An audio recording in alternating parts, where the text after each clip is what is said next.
So I'm going to give you the 3 dumbest things that salespeople do that ensure that they actually don't get a sale. And I want to be clear here too. They sound like little things, but I'm telling you, as someone that's been doing this for 30 plus years, if you can eliminate these things from your world, believe me, you'll close more. All right, number 1. When you meet anyone, whether it's on a Zoom call, in person, in a quick introduction, the first impression, the 0 to 31 seconds, which is how long it takes someone to do a first impression, that 82% of the time, they don't change of the person they dealt with. Literally.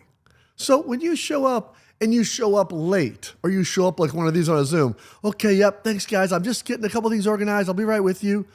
You've already put yourself behind. It's like being in a 100-yard race and you're starting now at 150 yards. And every word you say after that, and every minute you're late, you go back 10 yards.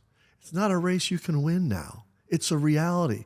The first 31 seconds. So that means if you show up, hair disheveled, half-ass outfit on, you don't look, that's exactly how that person views you. And I'm telling you, I'm guilty of this too. I am absolutely a total first impression guy when people try to sell to me.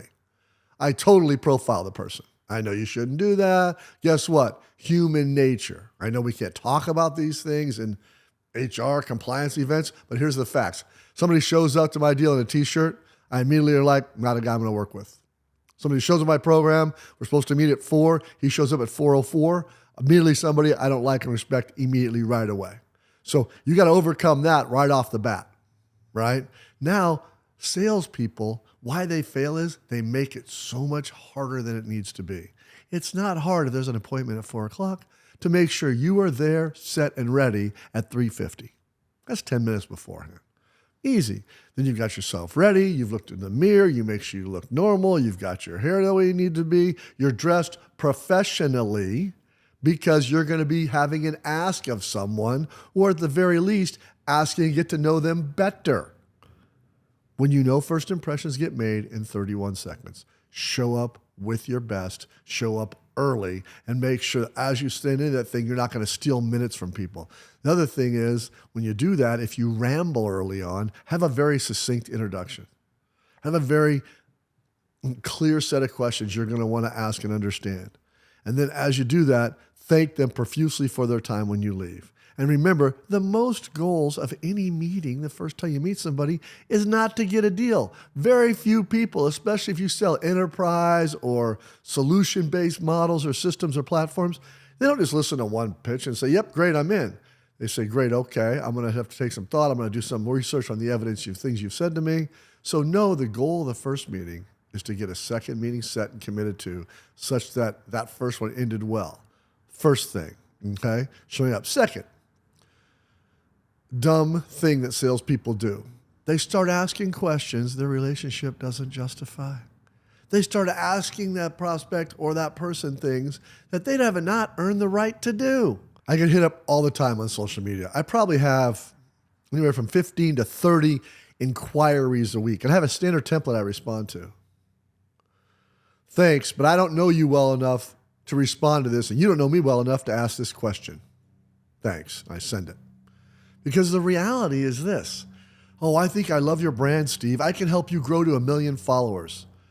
That's how you're going to hit it out of the gate. You don't know anything about me. We've never spoken. You're some bot or something on social media. Doesn't work that way.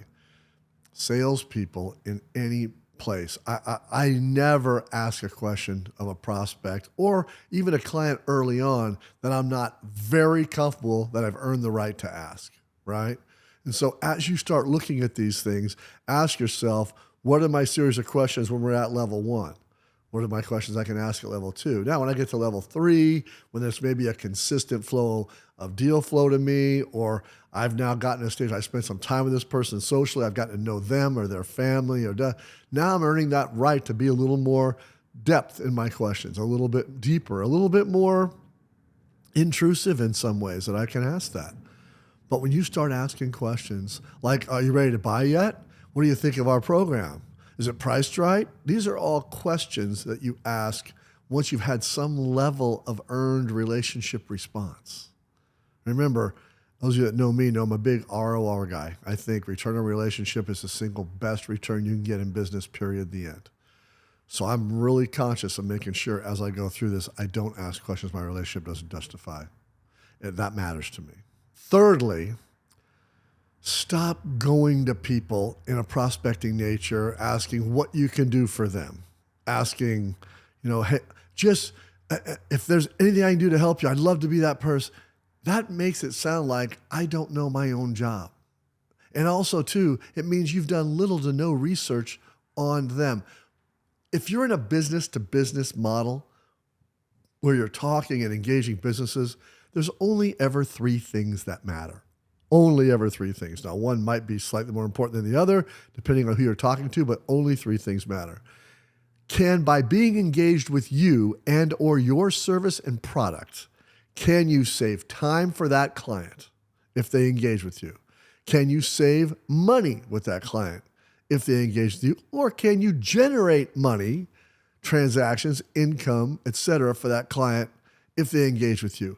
If you can't affect those three things, one, two, or three of them, why are you even calling them? Why should they take your call? What's the point? Because the reality is you're just stealing minutes. And no one likes to have minutes stolen from them. No one. No one woke up today and said, I hope I get a sales call with someone stealing minutes. So for you and how you're going to do what you do as a salesperson, know before you call where you think your best integration points is. And know this, as people get busier in their businesses, more transactions is always a good thought. And especially if you can kind of tag it to the market of the moment. But most people are looking at, how does this save me some more time? What does that look like? That's where AI is becoming very exciting to lots of people. If you understand ChatGPT, if you understand how you can use that to get to the nuggets of the data you want to get to, when you understand the time savings that is, that's where AI becomes really, really exciting.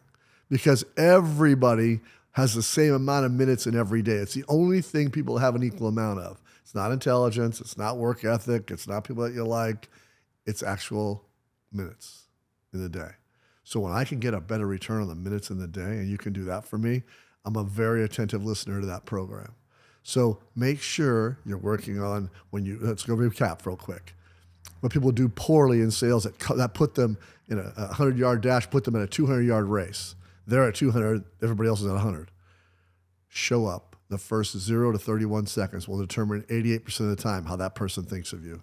Show up well, show up early, show up with intent. Number 2, as you go through this process, stop asking questions your relationship has not yet earned. And remember, the goal of most first meetings is not to get a deal. It's not to get someone to commit, I'm going to move my whole business from somebody I've known 10 years and move it to you in one meeting. Not going to happen. Good. So the goal of the first meeting is what? To get the second meeting. And then thirdly, stop asking things like, what can I do for you? How can I help you? It's goofy, okay?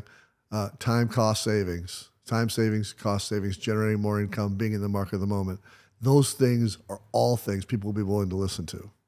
Those are 3 things we need you to not do as a salesperson and or start to do better if you were doing them. Rise up.